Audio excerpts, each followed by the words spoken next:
Hey, how you doing? This is Adam Post, publisher of more than 1,000 comic books and marketing expert covering woke colleges panic as DEI scholarships, DEI jobs, and diversity statements get canceled in 22 states. Let's get into the story. Before we do, please be sure you are subscribed to the channel. Click the bell for notifications, give me a thumbs up, I really appreciate you guys. And to see exclusive members-only videos, to get access to videos before they get published, and to connect directly with me on Twitter in my DMs. Sign up as a member to the channel. Check the join button next to the subscribe button to see what it's all about. Coming from state line, backlash against DEI spreads to more states. In at least 22 states, DEI measures at state university systems have been banned or rolled back. DEI in colleges and universities went way too far, way too fast. They overextended themselves, and the pushback is epic. Shortly after taking office in 2023, Republican State Representative Katie Hall heard from constituents complaining about how their adult children were required to write diversity, equity, and inclusion statements while applying for medical and dental schools and other graduate programs in Utah. Quote, "It doesn't seem right," she said. "It doesn't seem like it belongs in an application." Well, of course it doesn't belong in an application. You aren't supposed to be swearing loyalty to a communist government just because you want to go to medical school or dental school and serve patients.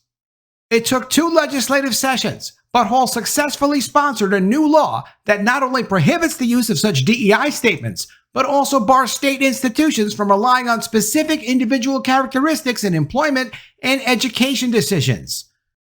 That affects hiring. That affects applications. The nonsense is coming to an end. Additionally, it eliminates central offices dedicated to diversity, equity, and inclusion. In Utah and beyond, lawmakers are enjoying growing success in their pushback against DEI programs at public universities, many of which have hired administrators and established departments dedicated to creating more diverse faculties and student bodies. Some schools' requirement that job and student applications explain in writing how they bring DEI initiatives to their work or schooling has aroused especially strong opposition.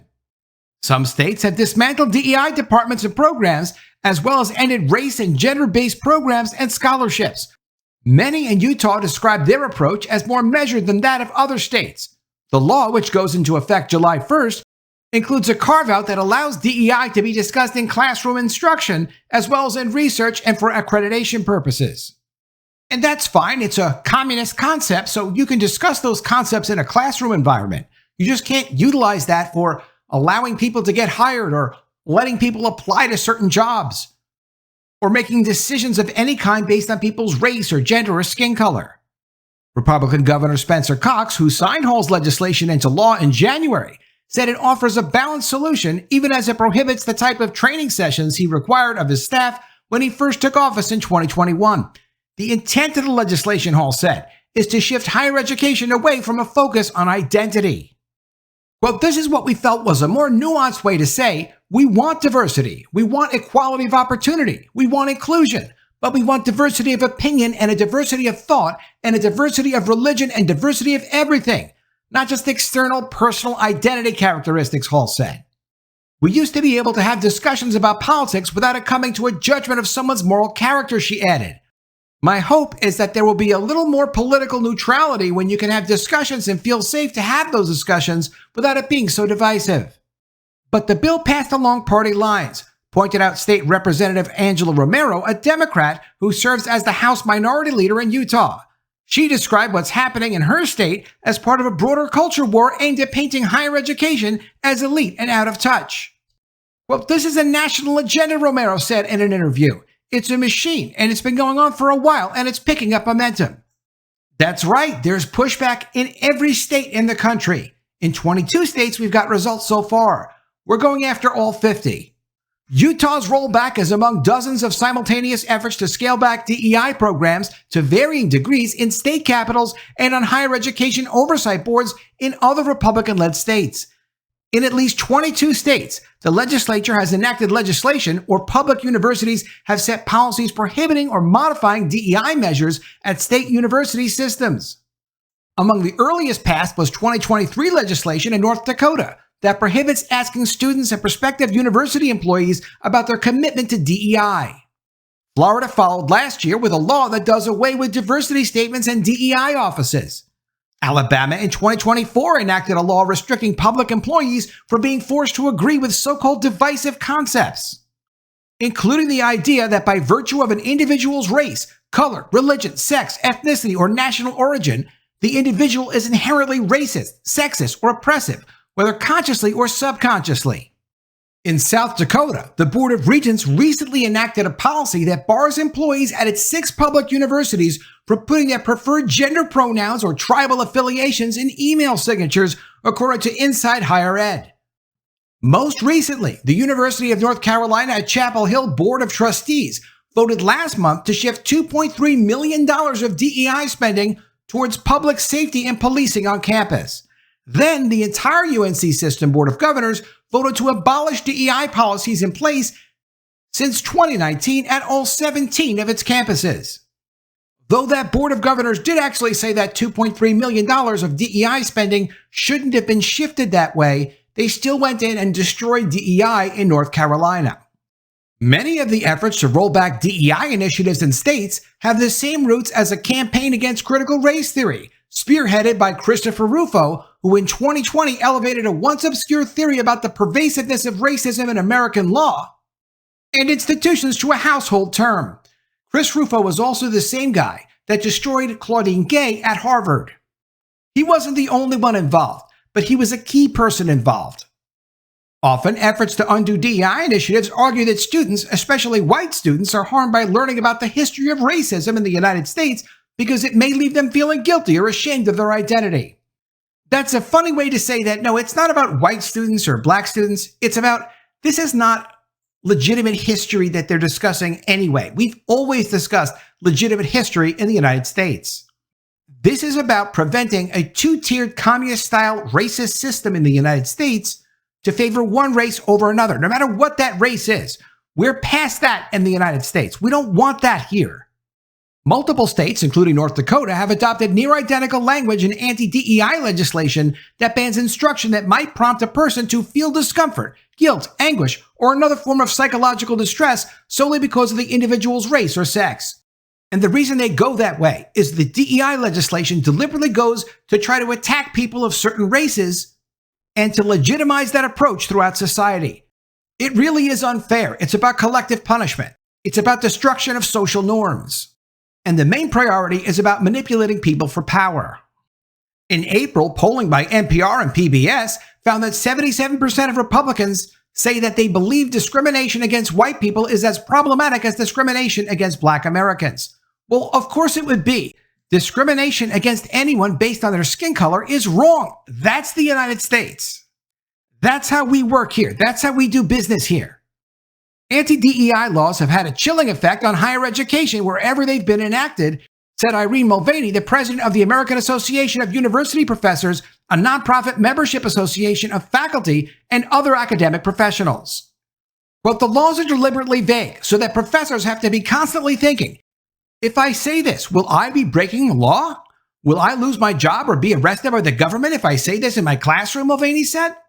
I mean, that's where we are in America in 2024. These are the worries faculty have in an authoritarian society, and they have no place in a democracy. Well, none of these laws would be necessary if these people weren't weaponizing their power to attack other races in the country. But they are necessary because these professors should be thinking twice. They shouldn't be attacking their students or anyone else based on their skin color. At the University of Texas, anti-DEI legislation led the system to eliminate 300 positions recently and to cut diversity training programs at multiple campuses. The situation is similar in Florida, said Paul Ortiz, a professor of history and a union leader at the University of Florida. He's leaving the school after 15 years for a position at Cornell University in New York. Quote, to pretend that it's not having an effect on the cultural and intellectual life of the state is the worst thing of all, Ortiz said. I'm hoping the pendulum is going to swing back. Well, we love to hear that. We love to hear that people who are pushing DEI policies on their students and corrupting young minds are not able to do that anymore and need to actually leave the state because the culture of tolerance for this nonsense, for this abuse of their power, for attacking students is no longer acceptable. At the University of Oklahoma, for example, Republican Governor Kevin Stitt's executive order ending DEI programs in state offices and agency effectively closed the National Education for Women's Leadership Program. The program encourages undergraduate women to engage in politics and public policy. Governor Stitt told the Oklahoma Voice that his executive order was about race, not the Women's Leadership Program, and called the backlash against his policy political criticism. But what we're seeing now is nobody's help when those offices are closed or programs are shut down. No one's better off, Mulvaney said. We're having watered-down discussions in anti-DEI classes because faculty without tenure are afraid of losing their job if they say the wrong thing or if someone takes it out of context or tapes them and puts it online. Literally, all these professors need to do is stop attacking students based on their race. Stop attacking anyone based on their race, and that's what they're struggling with. DEI statements in university hiring have been one of the easiest targets nationwide, in part because there's less support for them even among more progressive educators who support wider DEI initiatives. Editorial boards and columnists at outlets as varied as the Washington Post, the Chronicle of Higher Education, and the New York Post have railed against diversity statements, saying they too often result in self-censorship and ideological policing on college campuses. Many elite universities, including MIT and Harvard, have reconsidered DEI statements as a requirement of employment applications because they realize it's completely illegal and ridiculous to require diversity statements for hiring. At best, critics argue they're boilerplate that echoes what employers want to hear, rendering them useless. At their worst, they serve as an ideological litmus test. But we can build an inclusive environment in many ways, but compelled statements impinge on freedom of expression, and they don't work, according to MIT President Sally Kornbluth. Yet there are some people who actually defend DEI statements for hiring, like Suzanne Pernewell, an associate professor who teaches first-year literature and writing at the University of South Carolina, Lancaster. She said she witnessed how high-quality DEI statements set job candidates apart when she served on the hiring committee for a position teaching American history. Nearly all academic applicants have polished resumes, impeccable recommendations, and pitch-perfect cover letters, she wrote in an op-ed in The State. She claimed their DEI statements gave them personality. She went on to claim it was easier to tell which applicants would take a student-centered approach to their work. One applicant wrote that the textbooks used in the school's history courses ought to be free, an interpretation that the hiring committee viewed as an inclusive approach to education. Also a nonsensical suggestion because who's supposed to pay for those books? She went on to say she worries that the assault on already slim DEI initiatives in South Carolina is a continuation of a trend that began with a 2020 legislative requirement that all college students be taught certain aspects of American history and a proposed state-level ban on some books in elementary schools. And of course, we all know that the books that get banned in red states are books that are inappropriate for children. She goes on to say, quote, "I hope I never see the day when there's this prescribed list of texts from a narrow list of publishers and only some topics can be discussed. That's not going to happen. It's just going to be that books that are inappropriate for children are not going to be given to children. That's the way it should be. Children are not little adults." In Utah, where Democrats hold just 14 of the 75 seats in the State House of Representatives, Romero fought unsuccessfully to keep the anti-DEI legislation from passing. Her reasons for opposing the legislation were partly personal. As a first-generation college student at the University of Utah, she took advantage of what was then called the Center for Ethnic Student Affairs, an academic advising center that could now be considered a DEI initiative. It was a safe place in a state where the dominant religion and culture often excludes people of color, Romero said. Because of her association with the center, Romero landed an internship at the state legislature in 1994, leading to a career working in municipal government in Salt Lake City. And now she serves as president of the National Hispanic Caucus of State Legislators. Quote, "Because of that, I'm here now," Romero said on the House floor when the bill was up for debate. What it did is address the disparities. There's unintentional consequences when we just try to sweep things and say we're all the same because we're not.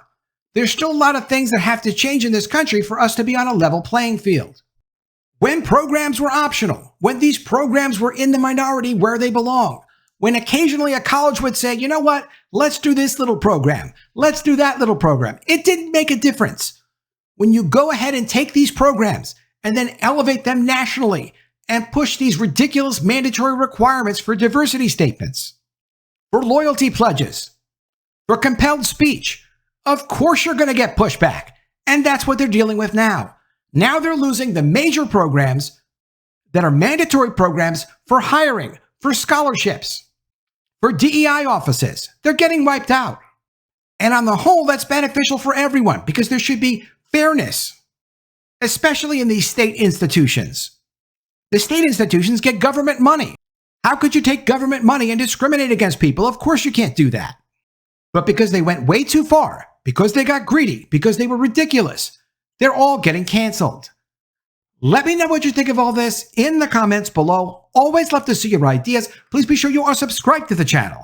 Click the bell for notifications, give me a thumbs up, and I'll see you again soon with another video. And if I don't see you, I will miss you.